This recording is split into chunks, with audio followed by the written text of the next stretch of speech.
안녕하세요. 분당정설 역사 강사 이희명입니다.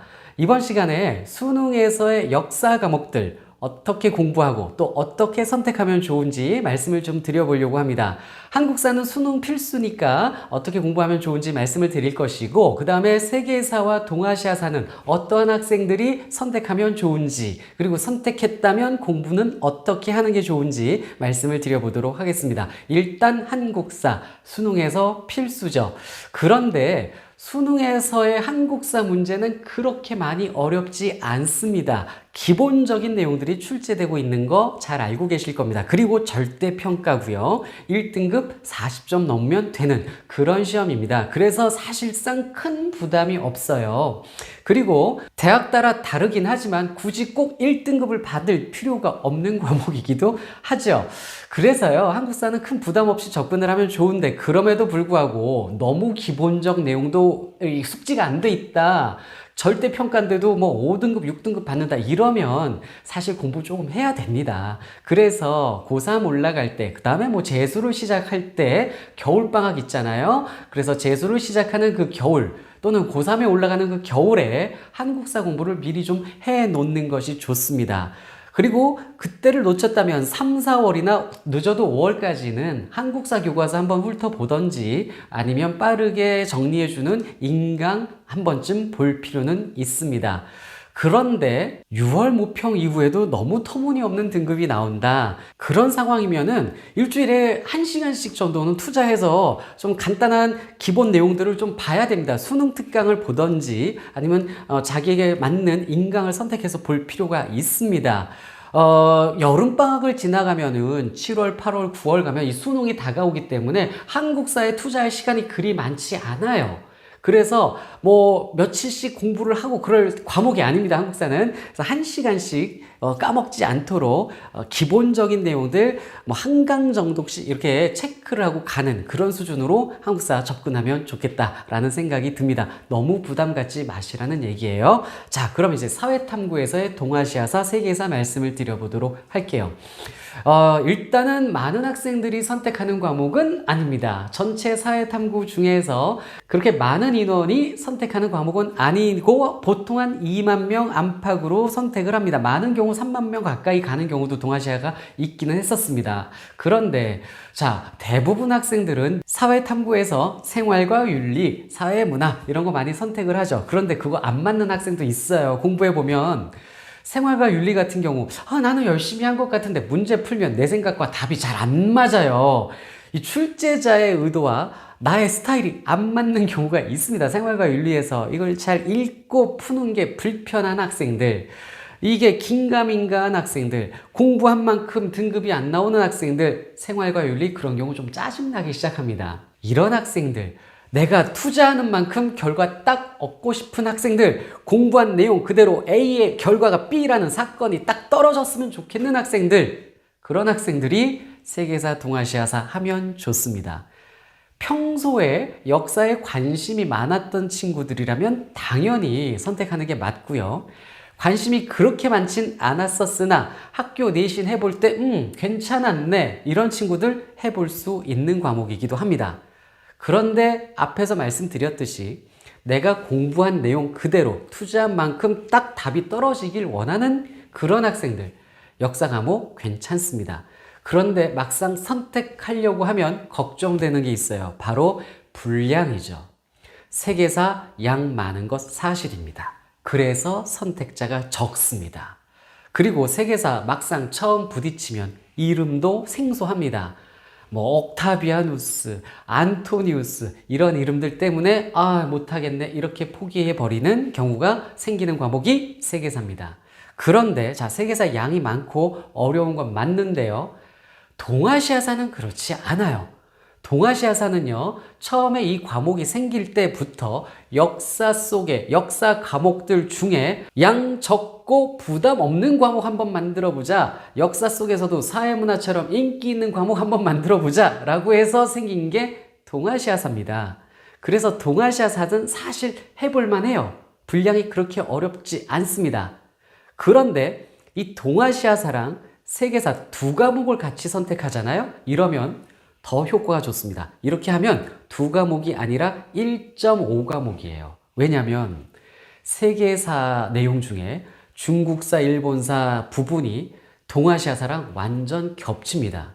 동아시아사를 하면 세계사에서 중국사, 일본사 부분은 그냥 쉽게 갈 수가 있어요. 왜냐하면 동아시아사의 내용이 세계사 교과서에 나오는 중국사, 일본사 내용보다 훨씬 구체적이거든요. 동아시아사를 공부하면 세계사에서 중국사, 일본사를 그냥 먹고 들어가는 겁니다. 세계사에선 서양사가 학생들에게 부담이 돼요. 그래서 서양사만 잘하면 됩니다. 서양사가 세계사의 한 절반 정도 되거든요. 이렇게 2과목 같이 하면 시너지 효과가 좋다라는 거 말씀드리고 싶습니다. 자, 그러면 선택을 했다 치면 어떻게 공부를 해야 되느냐 이거죠. 역사 인물들, 이름들, 사건들이 생소한 학생들은요, 처음 선택하고 나서는 인강 같은 거 하나 보는 거 좋다고 봅니다. 인강을 한번 들으면서 모든 걸 완벽하게 숙지하기 힘들어요. 보면서 그동안 몰랐던, 자기에게 익숙하지 않았던 사람들 이름들, 사건 이름들을 배우면 됩니다. 그리고 반복 학습을 하는 거예요. 역사는 반복 학습을 해야 됩니다. 한 번 보고 되지가 않아요.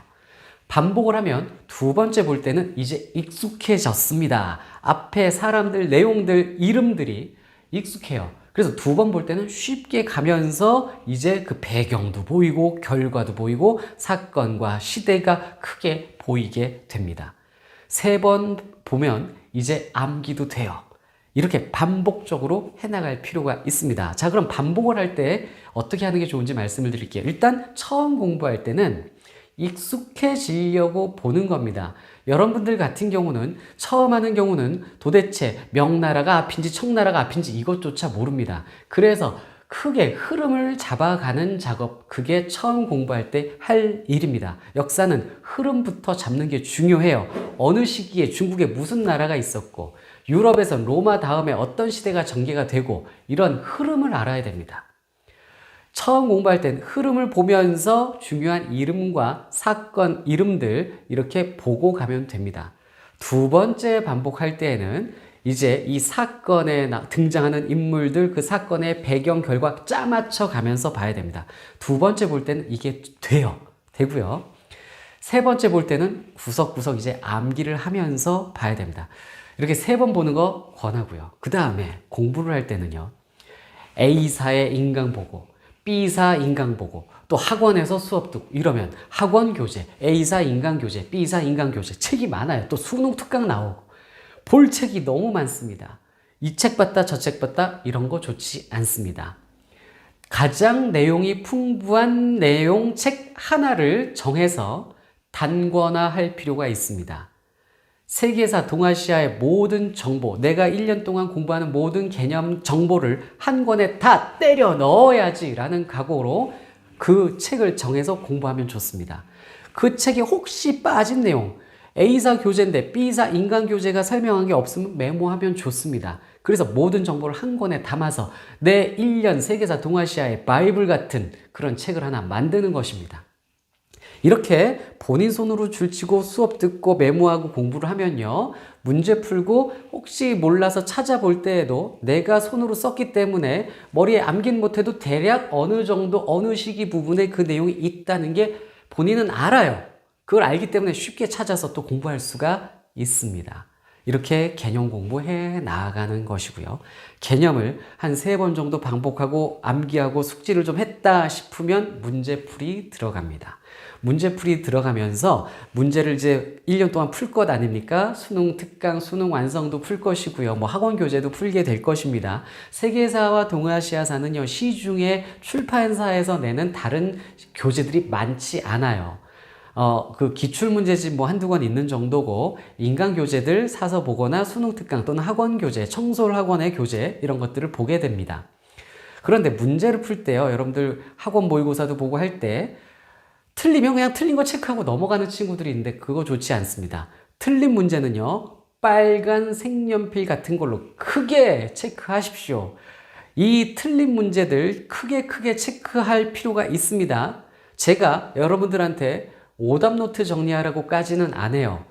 고3 재수 기간 바빠요. 이거 오답노트 뭐 정리하고 오려 붙이고 할 시간이 없어요. 그냥 자기가 푼 문제지에 크게 틀린 거 체크하고 해답 보고 거기다 메모하십시오. 그리고 나서 이거 크게 체크할 필요가 왜 있냐면요. 나중에 수능 임박해서 수능 한 일주일 정도 남았을 때 그때 뭘 공부하기 애매하게 되는 경우가 있어요. 그때 내가 1년 동안 풀었던 문제들 중에 틀렸던 문제들 쭉 정리해 보는 겁니다. 답만 고르는 게 아니라 이 오답들도 다 왜 오답이었는지를 메모를 했어야 돼요. 틀린 문제에서는.